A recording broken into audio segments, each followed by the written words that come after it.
Jake Morrison wiped the grease from his hands as he stared at the massive, rust-colored creature lying motionless in his garage.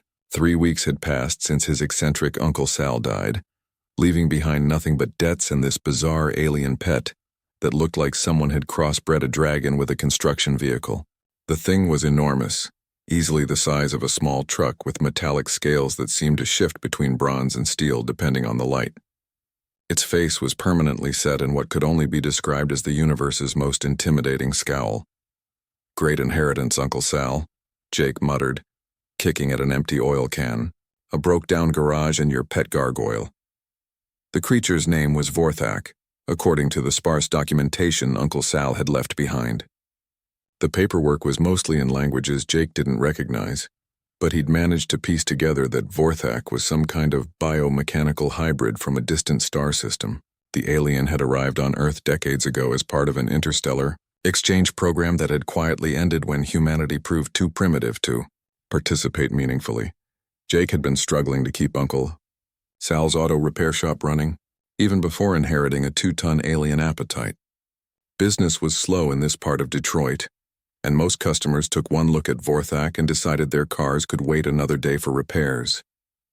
The creature spent most of its time in the corner of the garage, occasionally opening one massive amber eye to glare at Jake with what seemed like profound disappointment. "You don't like me much, do you?" Jake asked one evening while working late on a transmission rebuild. "Join the club. Most days I don't like me either." Vorthak's response was a low rumble that Jake had learned meant the alien was either annoyed or hungry. Given that Jake had just fed him a wheelbarrow full of scrap metal and motor oil, it was probably annoyance. The creature's diet was another mystery Uncle Sal had failed to explain adequately. Vorthak seemed to subsist primarily on ferrous metals and petroleum products, which explained why Uncle Sal's savings account had been perpetually empty. The real problem wasn't Vorthak's appetite or attitude. It was the fact that Jake was failing at everything. The garage was hemorrhaging money, the landlord was making threatening phone calls, and Jake's girlfriend Sarah had left him 3 months ago, claiming she couldn't compete with his obsession with fixing broken things. Now he had the ultimate broken thing taking up half his workspace and contributing nothing, except intimidating stares. Jake had tried everything to connect with Vorthak. He'd played music, shared his meals, even attempted basic alien sign language based on videos he'd found online. Nothing worked. The creature remained as responsive as a very large, very expensive paperweight. Occasionally, Vorthak would drag himself to the garage's loading dock to sun himself like a cat, but even then he managed to look profoundly irritated by the experience. "You know what your problem is?" Jake said one particularly frustrating afternoon when a customer had fled after seeing Vorthak. "You think you're better than everyone. Newsflash, buddy. You're stuck here just like the rest of us." That evening, Jake discovered something interesting while reviewing Uncle Sal's old files. Hidden in a folder marked insurance documents was a technical manual written in broken English and covered with diagrams that looked like alien engineering schematics. The manual described Vorthak not as a pet or companion, but as a mechanical symbiosis unit designed to interface with primitive industrial equipment. According to the manual, Vorthak's species had evolved alongside technology, developing the ability to merge temporarily with mechanical systems to enhance their efficiency. The process required mutual trust and understanding between the alien and the machinery's operator. Jake read the section 3 times before the implications sank in. Vorthak wasn't just a surly pet. He was potentially the most advanced diagnostic and repair system ever to set foot in Jake's garage. The next morning, Jake approached Vorthak with new purpose. "Okay, ugly," he said, setting down his coffee and pulling on work gloves. "Let's try something different. There's a Chevy Impala out there with an engine knock that's been driving me crazy for 2 weeks. The owner's a single mom who can't afford to take it anywhere else. If you really are what Uncle Sal's manual says you are, maybe we can help her out." For the first time since Jake had known him, Vorthak opened both eyes and focused his attention entirely on the human. The amber gaze was calculating now rather than dismissive. Jake felt a strange tingling sensation, as if something was probing the edges of his mind, testing his intentions and finding them genuine. Slowly, deliberately, Vorthak rose to his feet. The movement was smooth and purposeful, completely different from his usual lethargic shuffling. He moved toward the Impala with predatory grace, his metallic scales shifting to a brighter bronze hue. Jake followed, heart pounding with a mixture of excitement and terror. When Vorthak reached the car, he placed one massive clawed hand on the hood and closed his eyes. The garage fell silent except for the alien's deep rhythmic breathing. Jake waited, watching as Vorthak's scales began to pulse with soft light, creating patterns that seemed to flow across his hide like liquid circuitry. After several minutes, Vorthak opened his eyes and looked directly at Jake. For the first time, there was no hostility in that gaze. Instead, Jake saw something that might have been respect or at least acknowledgement. Vorthak moved to the garage's tool wall and selected a wrench with one precise claw movement, then returned to the car and began working with impossible skill and speed. Jake watched in amazement as his inheritance transformed from liability to miracle worker. Maybe Uncle Sal hadn't left him broken after all. Maybe he'd left him exactly what he needed to fix everything else. The transformation was immediate and stunning. Where Jake had spent hours puzzling over the Impala's mysterious engine knock, Vorthak diagnosed and repaired the problem in under 30 minutes. The alien's clawed hands moved with surgical precision, adjusting components with microscopic accuracy that no human mechanic could match. More incredible was the way Vorthak seemed to communicate directly with the machinery, his scales glowing in response to the car's electrical systems. "Holy hell," Jake whispered as Vorthak stepped back from the perfectly running engine. "You actually fixed it." Vorthak turned to Jake and made a sound that was unmistakably smug satisfaction.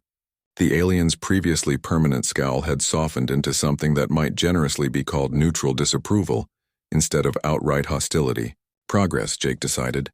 Word of the miracle repair spread faster than Jake expected.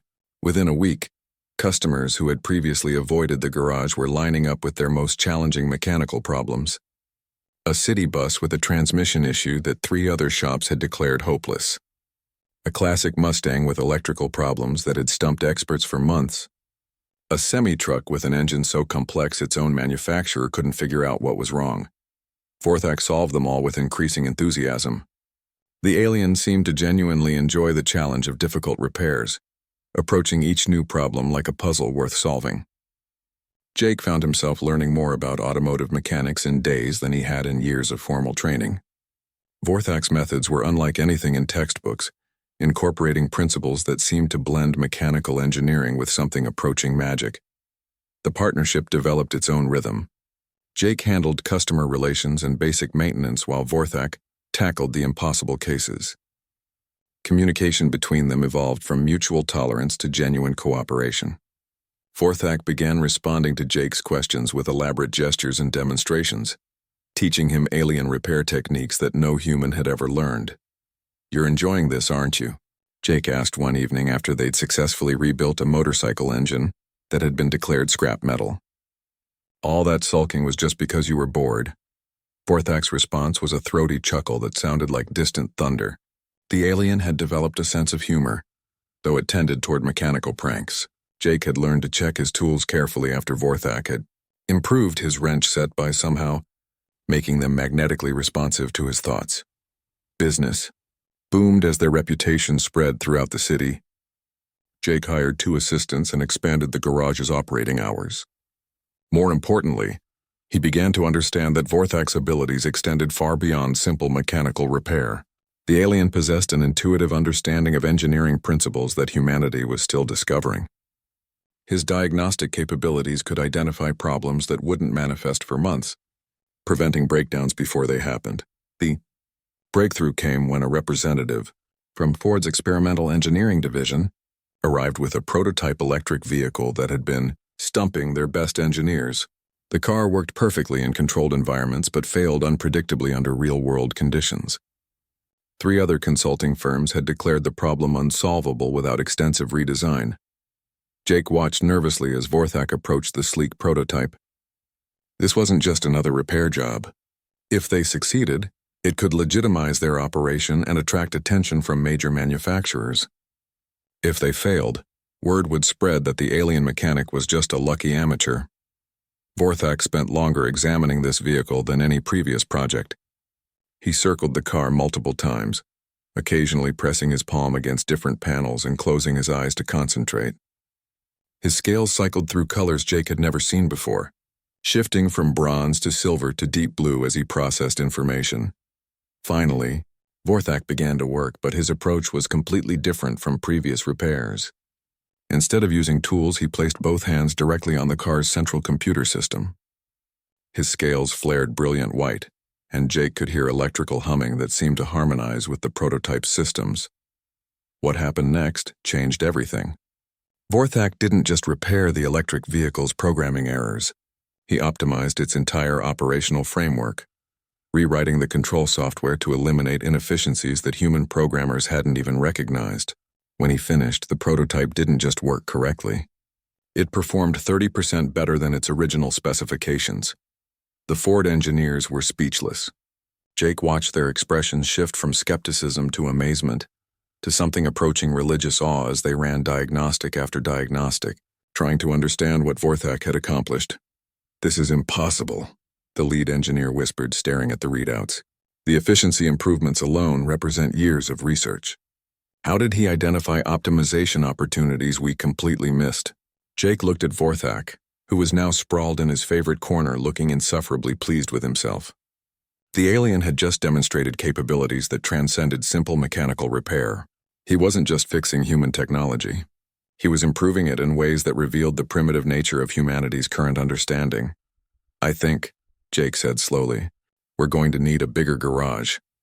The Ford contract that followed was worth more money than Jake had dreamed possible. But more than financial success, it represented something unprecedented in human history. For the first time, an alien intelligence was actively collaborating with human technology, not as conqueror or teacher, but as partner. Jake began to realize that Uncle Sal hadn't just left him an exotic pet. He'd inherited humanity's first glimpse of what interspecies cooperation could accomplish. 6 months after the Ford breakthrough, Jake's garage had evolved into something resembling a high-tech research facility. Major automotive manufacturers, aerospace companies, and even government contractors were sending their most challenging engineering problems to the unlikely partnership of a human mechanic and his alien companion. Jake had to move operations to a warehouse complex on the outskirts of Detroit, complete with security clearances and non-disclosure agreements. Vorthak thrived in the new environment. The alien had grown visibly larger, his metallic scales now permanently gleaming with health and satisfaction. Jake discovered that Vorthak's species apparently grew in response to intellectual stimulation and purposeful work. The creature who had once lounged listlessly in a corner was now an active, engaged partner who seemed to anticipate engineering challenges with genuine excitement. "You know what I think?" Jake said one morning while reviewing their latest project requests. "I think your species evolved specifically to work with other intelligences. You weren't meant to be alone any more than humans are." Vorthak's response was a complex harmonic sound that Jake had learned meant agreement and appreciation. Over the months, they had developed their own communication system combining human speech, alien vocalizations, and shared technological interface. Jake could now understand Vorthak's intentions with remarkable accuracy, while the alien had become surprisingly adept at predicting human engineering needs. Their most significant breakthrough came when NASA arrived with a problem that threatened to derail the entire Mars colonization program. The life support systems for the planned Martian habitats were failing stress tests, and traditional engineering approaches had reached their limits. The systems worked perfectly on Earth but couldn't adapt to the variable conditions they would encounter on Mars. Jake watched as Vorthak examined the life support prototypes with intense concentration. The alien's approach to this problem was different from anything Jake had witnessed before. Instead of focusing on individual components, Vorthak seemed to be analyzing the entire system as a living entity, understanding how each part related to the whole in ways that human engineering had never considered. The solution Vorthak developed was revolutionary. He redesigned the life support systems to be adaptive and self-modifying, incorporating principles that allowed the machinery to learn and evolve in response to changing conditions. The new systems didn't just maintain life support parameters, they optimized themselves continuously, becoming more efficient and reliable over time. "This changes everything," the NASA administrator whispered as she reviewed Vorthak's modifications. "We're not just looking at improved life support. This is artificial evolution applied to engineering. Our systems will literally adapt to survive on Mars." Jake felt a surge of pride that surprised him with its intensity. Vorthak wasn't just solving problems anymore. He was revolutionizing human understanding of what technology could become.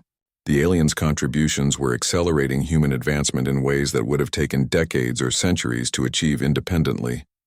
But success brought unexpected complications. Government agencies began taking interest in Vorthak's capabilities, and Jake found himself fielding increasingly persistent requests for exclusive access to the alien services. Military contractors wanted Vorthak to optimize weapons systems. Intelligence agencies were interested in his ability to interface with computer networks. Corporate executives made offers that would have made Jake wealthy beyond imagination, in exchange for limiting Vorthak's availability to their competitors. Jake refused them all, instinctively understanding that Vorthak's gifts were too important to be monopolized by any single organization. The alien belonged to all of humanity, not to the highest bidder or the most powerful government. This decision put Jake in conflict with forces much larger and more dangerous than broken-down cars. The pressure intensified when Vorthak demonstrated an ability that transcended even his previous accomplishments. While working on a project for a renewable energy company, the alien somehow managed to optimize solar panel efficiency beyond theoretical maximums. The panels he modified were converting sunlight to electricity at rates that violated established physics. That's impossible, the company's lead scientist insisted, staring at the readouts in disbelief. Those efficiency numbers represent energy conversion rates that shouldn't be achievable with current materials. Jake looked at Vorthak, who was radiating smug satisfaction. The alien had somehow discovered principles of energy conversion that human science hadn't yet recognized.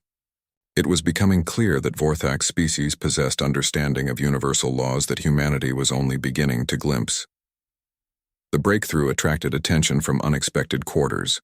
Scientists from around the world began requesting consultations. Theoretical physicists wanted to understand how Vorthak's modifications worked. Engineers were desperate to learn the principles behind his impossible achievements. Jake realized that they were sitting at the center of what could become the greatest leap forward in human knowledge since the discovery of fire.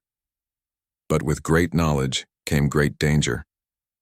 Government agents began appearing at the facility with increasing frequency. Corporate lawyers filed injunctions attempting to claim ownership of Vorthak's innovations. Foreign intelligence services made subtle inquiries about the alien's availability for international projects. Jake found himself protecting not just a business partner, but a catalyst for human advancement that powerful interests were determined to control. Vorthak seemed aware of the growing tensions, his scales taking on darker, more aggressive hues when strangers approached. The alien's loyalty to Jake was absolute, but Jake worried about what would happen if they were forced to choose between cooperation and freedom. We might have to make some difficult decisions soon, Jake told Vorthak one evening after turning away another government delegation. There are people who want to use what you can do for purposes that aren't about helping humanity. Vorthak's response was a sound Jake had never heard before, deep and resonant with unmistakable determination. The alien moved to Jake's side and placed one massive clawed hand on his shoulder. The message was clear. Whatever challenges lay ahead, they would face them together. The crisis came at dawn on a Tuesday morning. Jake arrived at the facility to find it surrounded by black vehicles and personnel in unmarked tactical gear. A woman in an expensive suit was waiting in his office, flanked by two men who were obviously military despite their civilian clothes. "Mr. Morrison," she said without preamble, "I'm Director Sarah Chen with the Department of Advanced Technology Acquisition. We need to discuss the immediate relocation of your alien asset to a secure government facility." Jake's blood ran cold. Vorthak isn't an asset. He's my partner and he's not going anywhere. Director Chen smiled with practiced patience. "I'm afraid you misunderstand the situation. The entity in your possession represents technologies that could revolutionize national defense. We have authorization to requisition him under the National Security Act." "Requisition him?" Jake's voice rose. "He's not equipment. He's a sentient being who chose to work with me." From the main workspace came a sound like distant thunder. Vorthak had awakened and was clearly unhappy about the uninvited guests. The alien's scales were cycling through aggressive patterns of red and black that Jake had never seen before. Director Chen's composure wavered slightly. "The entity's preferences are irrelevant. This facility is now under federal oversight pending transfer of operations. Jake realized that everything he and Vorthak had built together was about to be destroyed by human greed and fear. Worse, Vorthak would be reduced to a tool for weapons development and military applications that betrayed everything they had accomplished. The alien who had helped humanity advance toward a better future would become a prisoner forced to serve humanity's worst instincts. "You can't do this," Jake said desperately. "Vorthak's contributions benefit all of humanity. If you lock him away for military projects, you'll be destroying the greatest opportunity for peaceful advancement our species has ever had." "Mr. Morrison," Director Chen replied coldly, "you're a mechanic from Detroit. You lack the clearance and expertise to make decisions about technologies that could affect global security. The entity will be properly utilized by qualified personnel." That was when Vorthak entered the office. The alien had to duck to fit through the doorway, his massive frame filling the space with barely contained power. His scales were now solid black shot through with veins of electric blue, and his amber eyes burned with intelligent fury. The two military escorts reached for weapons that would have been laughably inadequate against a being who could interface directly with electronic systems. "Director Chen," Jake said quietly, "I'd like you to meet Vorthak." "Vorthak? This lady wants to take you away and turn you into a weapon." Vorthak's response was a sound that somehow managed to be both mechanical and organic, like gears grinding in harmony with a predator's growl. The alien fixed his gaze on Director Chen and spoke for the first time in English, his voice a deep rumble that seemed to vibrate through the building's structure. "No." The single word carried such absolute finality that Director Chen actually took a step backward. Vorthak continued speaking, his English heavily accented but perfectly clear. "Jake Morrison is my chosen partner. His species shows promise for peaceful cooperation. Your species shows promise for self-destruction. I will not serve those who seek to harm others." Director Chen recovered her composure. "The entity's protests are noted. However, it will comply with federal authority or face the consequences." Vorthak's laugh was like steel grinding against stone. "Consequences? You understand nothing. I am not prisoner here. I am guest by choice, and guests can leave when hosts become unworthy." The alien placed one clawed hand on Jake's desk. The wood began to glow with soft blue light, and Jake realized that Vorthak was interfacing with the facility's entire computer network. Security cameras, communication systems, even the building's electrical grid responded to the alien's touch. "Your surveillance devices record nothing. Your communication systems report no unusual activity. Your databases contain no evidence of my existence here. I am already gone from your awareness if I choose to be." Jake stared in amazement as every screen in the office flickered and went dark. Vorthak had just demonstrated that he could erase himself from human observation entirely, making any attempt at capture impossible. But more than that, he had chosen to reveal this capability to protect their partnership. Director Chen's facade finally cracked. "You're making a mistake. We can offer you resources and challenges beyond anything this mechanic can provide. Government projects that could showcase your abilities to their fullest extent."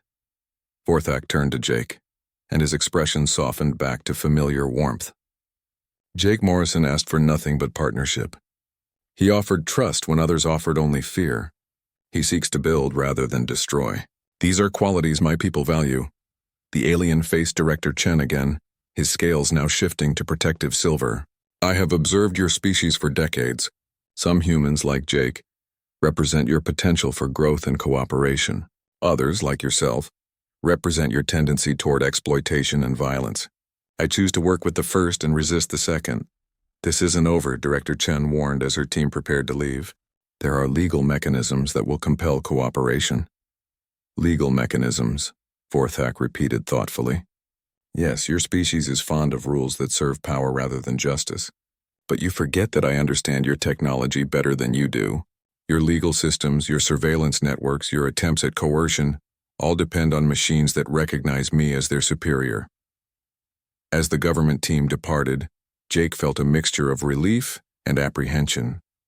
They had won this confrontation, but it wouldn't be the last. Vorthak's demonstration of technological superiority had likely made him an even more valuable prize in the eyes of various authorities. "What do we do now?" Jake asked. Vorthak's scales settled into peaceful bronze patterns. "Now we continue our work. But perhaps it is time to show your species what true partnership between different intelligences can accomplish." Your governments fear what they do not understand. We must help them understand. Jake nodded, realizing that their greatest challenges lay ahead. But for the first time since this adventure began, he felt truly confident. He wasn't just a mechanic with an alien partner anymore. He was part of something that could reshape humanity's future, and he had an ally whose capabilities exceeded anything Earth's authorities could comprehend. In the weeks following the government confrontation, Jake and Vorthak made a decision that would change the course of human history. Instead of hiding from authorities or working exclusively with private corporations, they chose to go public with their partnership and its implications for humanity's future. The press conference was held at the Detroit Science Center, with representatives from major news organizations, scientific institutions, and international observers. Jake stood nervously at the podium while Vorthak lounged nearby, his scales reflecting the camera lights in patterns that seemed almost deliberately photogenic. "Ladies and gentlemen," Jake began, his voice steady despite his racing heart. "6 months ago, I inherited what I thought was just an unusual pet. Today, I want to introduce you to Vorthak, a member of an advanced spacefaring species, and explain what our partnership means for humanity's future." The initial reaction was skeptical. Reporters had seen plenty of hoaxes and publicity stunts, but skepticism turned to amazement as Vorthak demonstrated his abilities. The alien interfaced with the venue's sound system, producing complex musical harmonies that incorporated mathematical principles unknown to human composers. He then connected to the facility's computers and displayed holographic projections that showed three-dimensional models of technological improvements beyond current human capability. Vorthak's people evolved to form symbiotic relationships with technology and other intelligent species, Jake explained. They don't conquer or dominate. They cooperate and enhance. What you're seeing represents just a fraction of what becomes possible when different forms of intelligence work together. Dr. Elena Rodriguez, a physicist from MIT, was the first to ask the crucial question: if his species is so advanced, why isn't Earth already under alien control? Why work with a single human mechanic instead of world governments? Vorthak responded directly, his English now flawless after months of practice. "My people judge species by their potential for peaceful cooperation, not their current technological level." Jake Morrison demonstrated qualities we value: curiosity, willingness to learn, and desire to help others. Many of your governments demonstrate opposite qualities: fear, desire for control, and willingness to use knowledge for harm. The alien continued, his voice carrying across the silent auditorium. "We have observed humanity for generations. Your species stands at a crossroads. You can choose the path of cooperation and mutual advancement, or you can choose the path of competition and self-destruction. Our partnership with Jake Morrison represents an experiment to determine which path humanity will ultimately take." The implications struck the audience like a thunderbolt. Humanity was being tested, and the results would determine whether the human race was worthy of joining a larger galactic community. Jake felt the weight of that responsibility settling on his shoulders. A reporter from the Washington Post asked the question everyone was thinking: "What happens if humanity fails this test?" Vorthak's expression grew solemn. "Then my people withdraw, and humanity continues alone until it either destroys itself or evolves beyond its current limitations. We do not interfere with species that choose violence over cooperation. We simply wait and watch," Dr. Rodriguez pressed further. "And if we pass? What then?" "Then you join a community of species that spans galaxies," Vorthak replied. "You gain access to technologies that could solve your environmental challenges, eliminate scarcity, and open pathways to the stars. But more importantly, you gain the opportunity to contribute your own unique insights to the advancement of all intelligent life." The room erupted with questions. How many alien species existed? What technologies were available? What criteria would determine humanity's worthiness?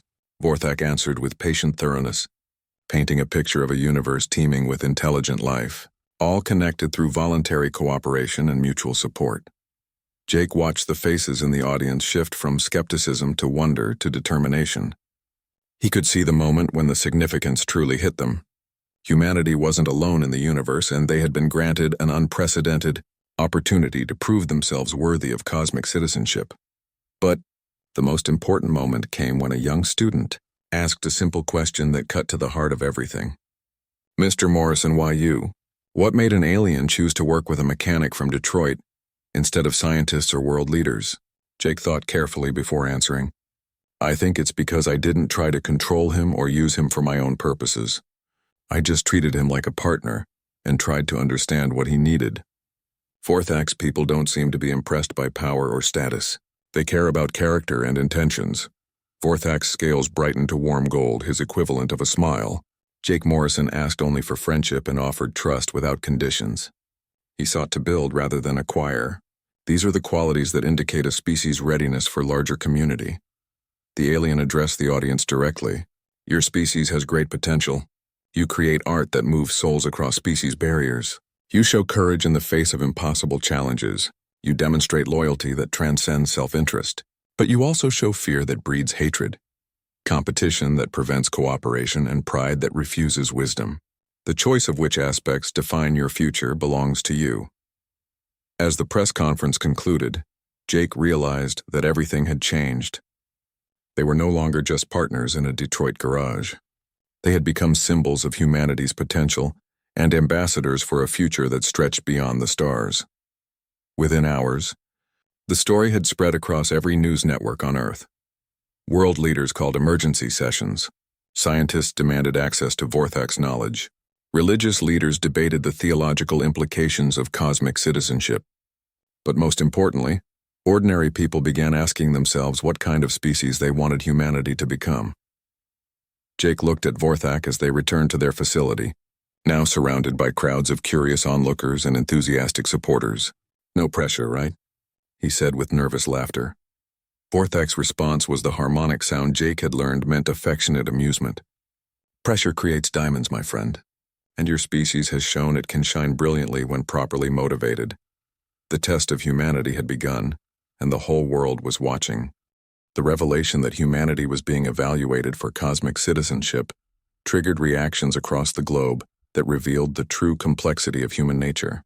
Within days of the press conference, Jake and Vorthak found themselves at the center of a worldwide phenomenon that showcased both humanity's greatest potential and its most troubling flaws. On the positive side, the response was extraordinary. Scientists from every discipline volunteered their expertise to help humanity pass Vorthak's people's test. Engineers shared their most innovative designs freely, abandoning competitive secrecy in favor of collaborative advancement. Artists created works inspired by the possibility of interstellar community.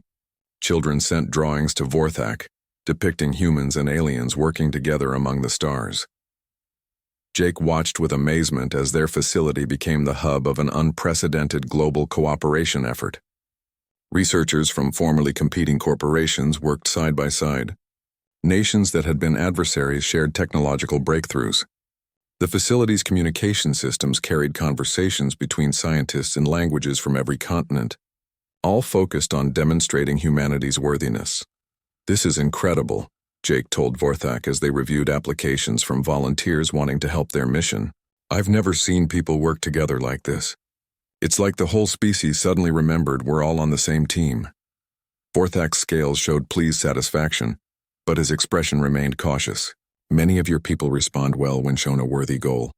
But observe carefully, Jake Morrison. Not all reactions are positive. The alien was correct."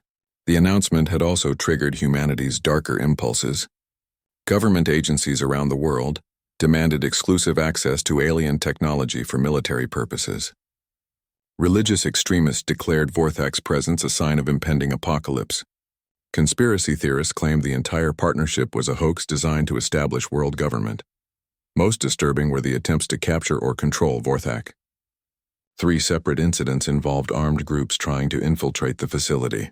Corporate lawyers filed hundreds of lawsuits claiming ownership rights over alien technology. Several nations threatened military action if they weren't granted preferential access to Vorthak's knowledge. Jake found himself caught between humanity's angels and demons, trying to protect his partner while demonstrating that humans deserved cosmic citizenship. The stress was overwhelming, and he began to understand why Vorthak's people preferred to observe from a distance rather than engage directly. The turning point came when Director Chen returned with a much larger force and legal authorization to seize the facility. But this time she wasn't alone. Representatives from 12 different nations had formed a coalition, demanding control over what they termed strategic alien assets. Mr. Morrison, Director Chen announced, "By joint international decree, this facility is now under multinational oversight. The alien entity will be relocated to a secure research center, where qualified personnel can properly utilize its capabilities." Jake looked at the assembled force of soldiers, scientists and officials surrounding his facility. They represented the combined might of Earth's most powerful nations, all united in their determination to control Vorthak for their own purposes. "And if we refuse?" Jake asked, though he already knew the answer. "Refusal isn't an option," replied General Martinez, the coalition's military commander. "This is bigger than one man's friendship with an alien. National security interests take precedence." That was when something unexpected happened. The crowd of volunteers and supporters that had gathered around the facility began to move forward. Scientists who had come to collaborate stepped between the soldiers and the building.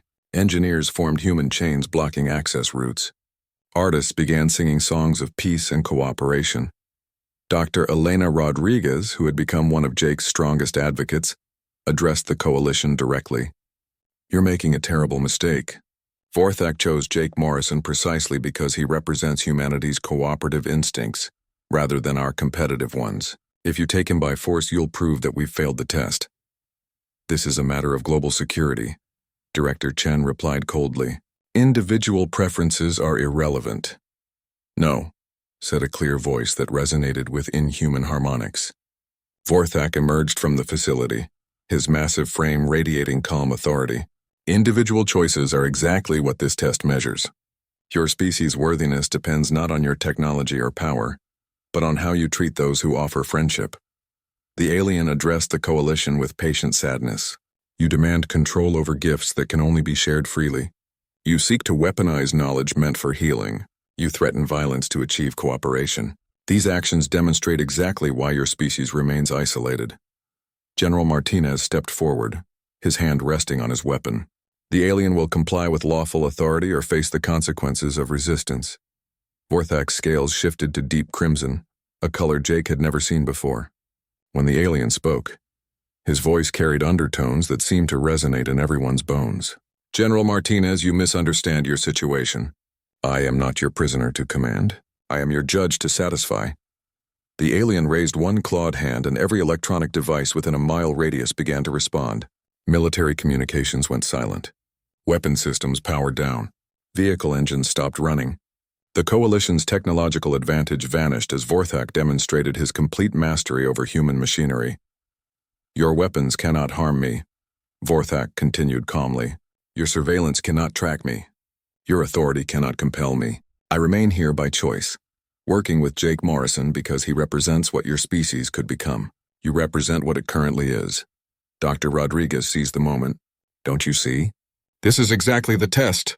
Vorthak's people are measuring whether we choose cooperation over domination. Every time we try to control him instead of partner with him, we're failing."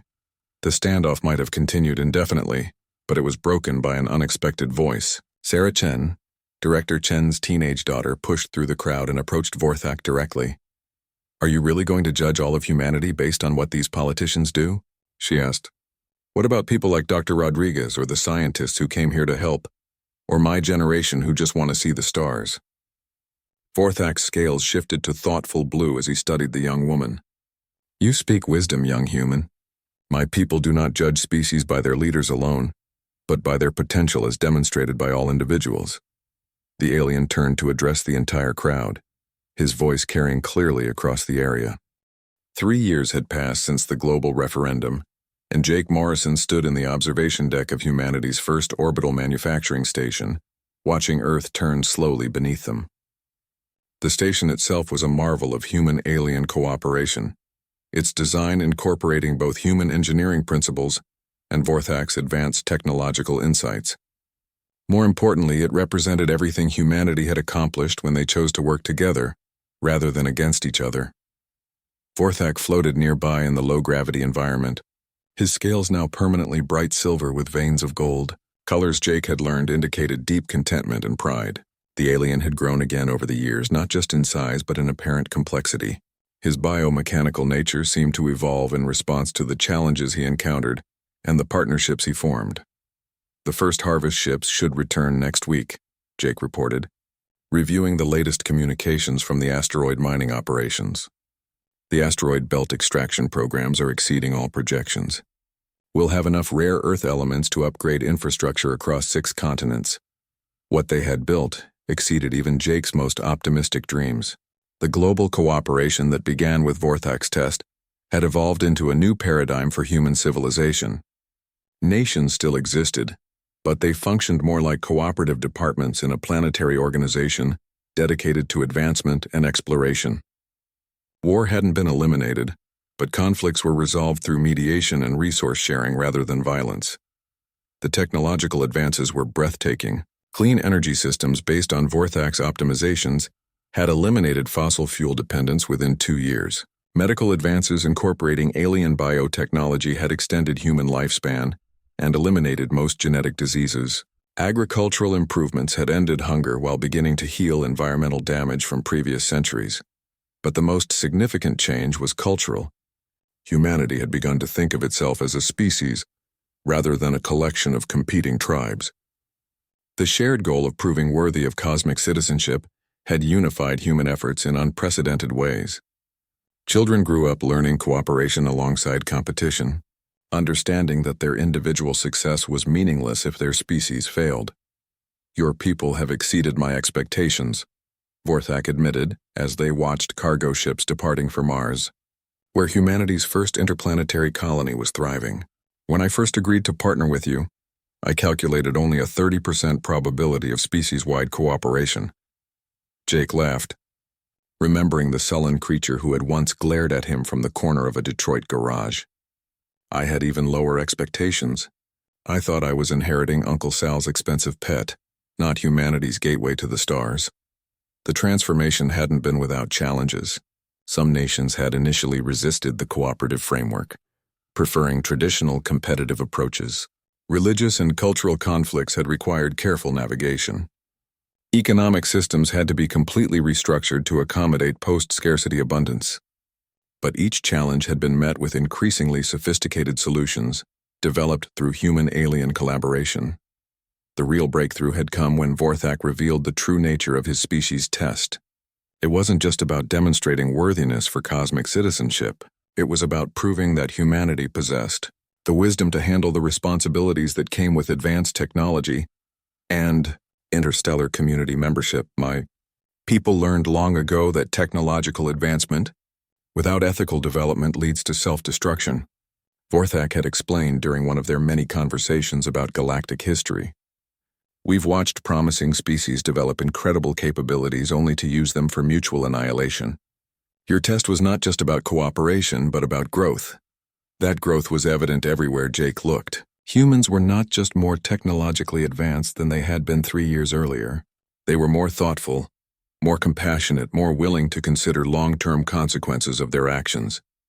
The species that had once threatened its own existence through environmental destruction and nuclear weapons was now carefully stewarding both its home planet and its expanding presence in space. The communication system chimed with an incoming transmission that made Jake's heart race. It was the signal they had been waiting for since the partnership began. First contact from Vorthak's people. "Jake Morrison," the alien voice was harmonically complex, but perfectly understandable. "I am Ambassador Kethvar, speaking on behalf of the Cooperative Council.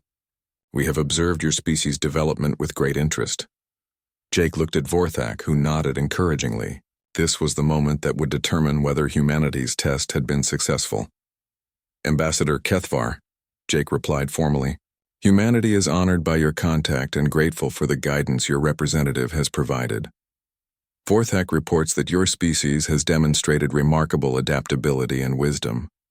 Your transition from competitive individualism to cooperative advancement has proceeded more rapidly than our models predicted. The Council has voted to extend full membership in the Galactic Cooperative to humanity." Jake felt tears streaming down his face as the implications sank in. Humanity had passed the test. They were no longer alone in the universe, no longer isolated on a single planet, no longer limited to the technologies they could develop independently. However, Ambassador Kethvar continued, membership comes with responsibilities. You will be expected to help evaluate and guide other species seeking admission. Your unique perspective as a young species that successfully navigated the cooperation transition makes you valuable mentors for others facing similar challenges. Vorthak spoke for the first time during the conversation. I have requested permission to remain with humanity as a permanent liaison and advisor. Your species continues to surprise me, and I wish to observe your continued development.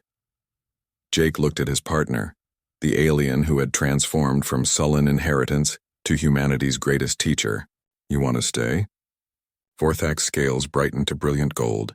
Jake Morrison, you offered me partnership when I was alone and purposeless.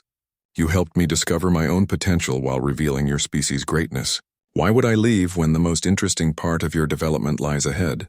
As Jake watched Earth rotating below them, now connected to a galactic community that spanned thousands of worlds and dozens of species, he realized that Uncle Sal's final gift hadn't just been an alien companion. It had been the opportunity to help humanity become worthy of the stars.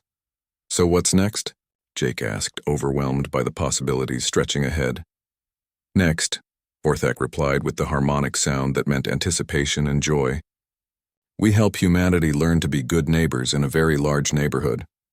And knowing your species, that will be the greatest adventure yet. In the distance, Jake could see the lights of approaching ships carrying representatives from a dozen different worlds, all coming to welcome humanity to the cosmic community. The hapless human mechanic and his grumpy alien dragon had become the bridge between worlds, proving that the most profound partnerships sometimes begin with the simplest acts of trust and kindness.